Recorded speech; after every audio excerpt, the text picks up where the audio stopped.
Hi, I'm Reewyn. Now, if you didn't know, Dorco is currently running a fundraiser to try and raise £100,000 for Samaritans.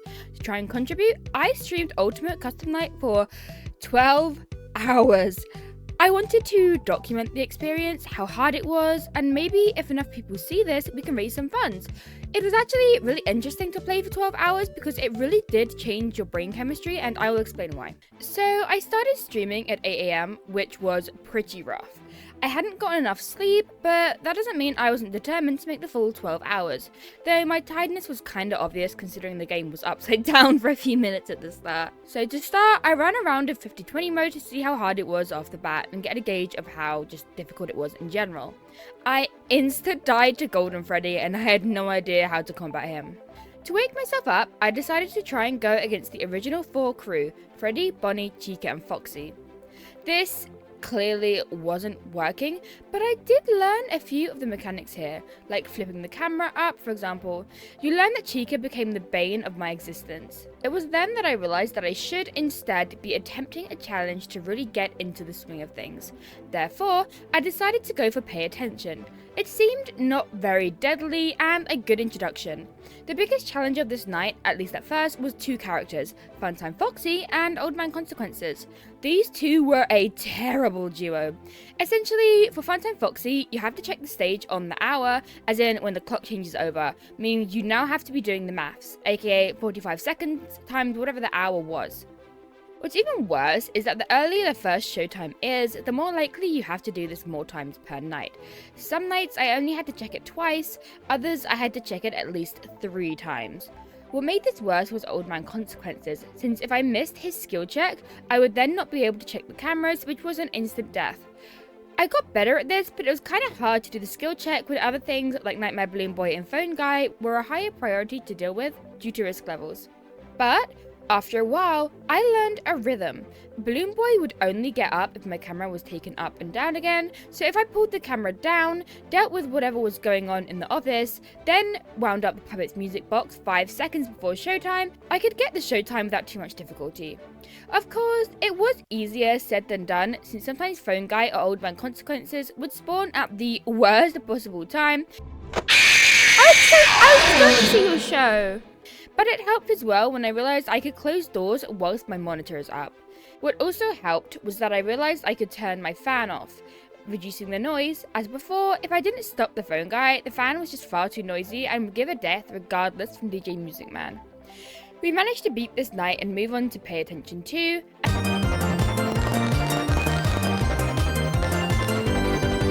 And Dee Dee had become to turn into my worst enemy here, since she was throwing things like mini ballerinas and Shadow Bonnie at me.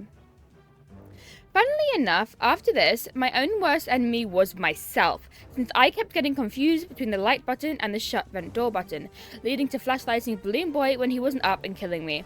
For reference, it's F to close the vent and Z to flash the light, and when you're doing both at once, you have to have your fingers on both at the same time, and it's just it was difficult. The double Balloon Boys were horrific too, because not only were their laughs painfully grating after a while, Balloon Boy 1 would turn off the flashlight and Balloon Boy 2 would sit up, so I had to flash in before I could check my cameras, meaning I was losing precious seconds of time. The L-chip ad was also quite painful, since it would pull down my monitor, resetting the room and leaving it so that the cycle reset, and I had to deal with about 50 things in my office again. This night taught me to listen to audio cues. I didn't have to actually look at the doors if I heard the laughs of Nightmare and Nightmare Fredbear. I could tell when BB and JJ were gone, since there was a pop sound effect. I also reduced my power usage, since once you heard a donk on the door, it means the animatronic has gone and you can reopen that door. The night didn't really allow for mistakes, since if you slipped once, you could have Helpy in your face, L-chip ad going, Phone Guy on, and you're unable to put up the camera. If you left the fan on too late as well, the power drain was too much and made it impossible to survive the night whilst dealing with 50 things you needed to do at once. Interestingly, the more I did this run, the more doing things became instinctual. I didn't need to think of doing something, like if I saw Balloon Boy up, I would just do it once I declared everything else. Nightmare Balloon Boy became the lowest priority, since as long as my camera was down, he wouldn't attack, giving me a grace period to sort everyone else out. Old Man Consequences even got easier, since I could almost tell from the sound cues when I had to do it, to the point on another challenge I did it without even seeing. What really screwed me over on these nights was when Funtime Foxy would have several hours in a row where he needs to be seen, not giving me much time to make sure everything was in place so I could check the camera. The run that really annoyed me was when Funtime Foxy had a showtime at 6 AM. Of course, I assumed this meant it was when the night was over, but apparently it counted, so I got killed despite the timer being at the right time, which felt very unfair, to say the least.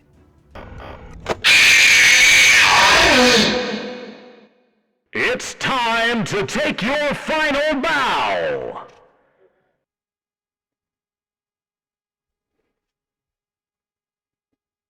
Finally, I beat the night and could settle down for some Anime Freddy.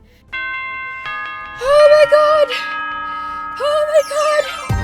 Oh my god! Now, what I didn't realize, this was 2,000 points, meaning it was very hard for a first level and explained why it took over 3 hours to complete it. After this, I decided to try and tackle Bear's attack. To be honest, this night completely confused me, but it wasn't hard to beat as long as I had a basic understanding of what was going on. This is when I had to start paying attention to the vents and learning how to switch cameras, which was helpful for the harder difficulties as well as later challenges. Sound cues were a lot easier this night too. I just had to look at 2 cameras and the rest I could figure out by audio cues.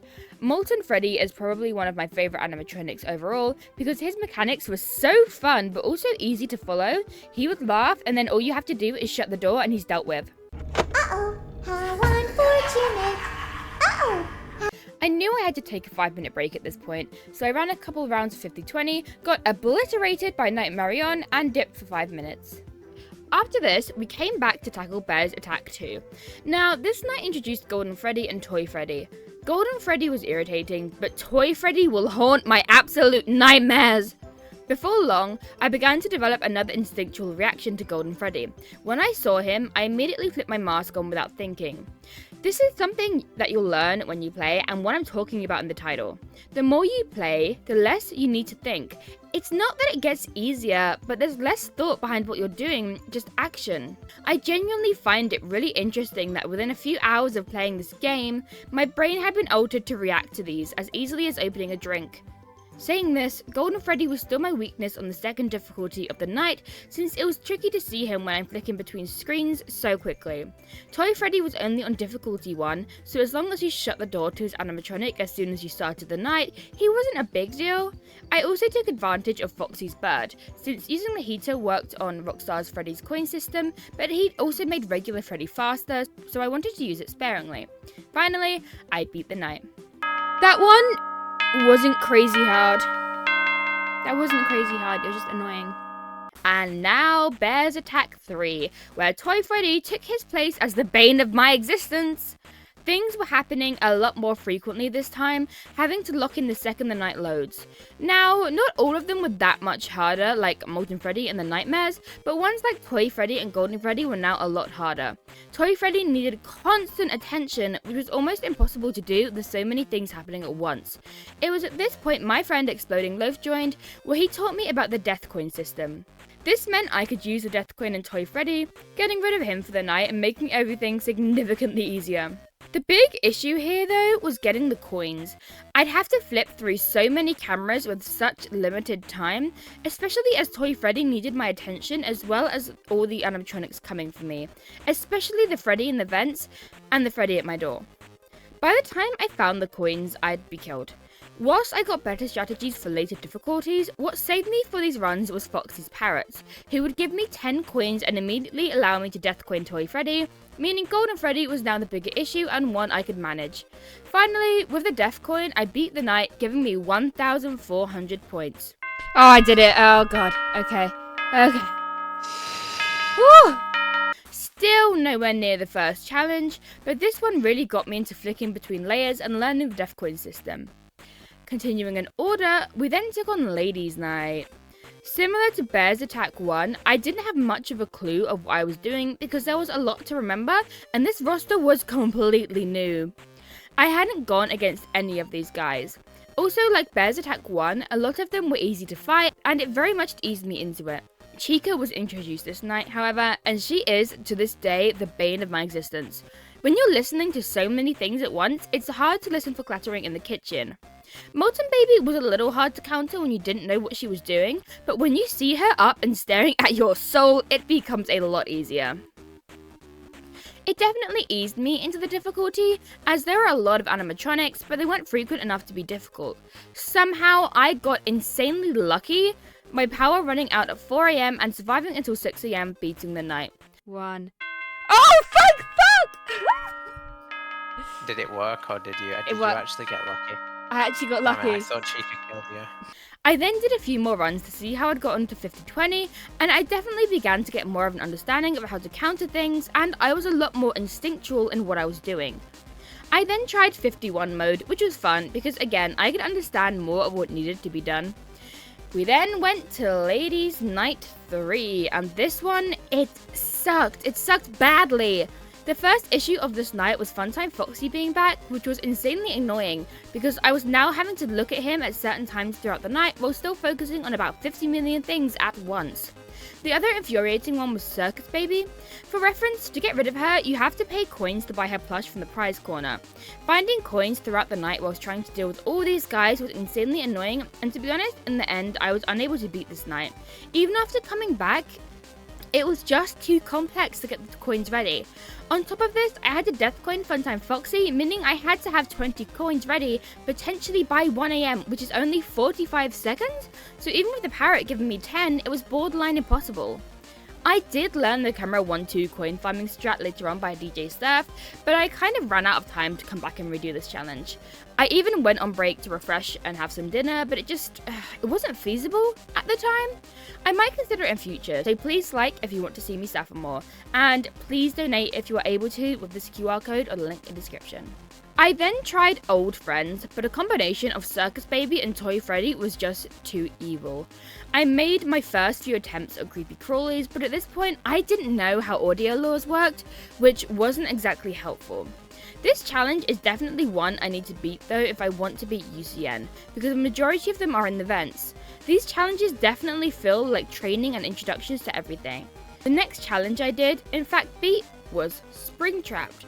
Half the animatronics in this challenge were distractions, which already made it a lot easier. I had the instinct for some of them already, like Scrap Trap and JJ, but annoying ones like Night Marion. Night Marion was probably the hardest, as you had to flick your mouse a lot to get to the monitor because I refused to use the keyboard, only the mouse.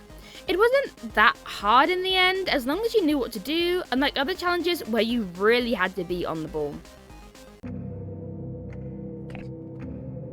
As it came to the end, I decided just to run some custom rounds to get a high score to see the cutscenes.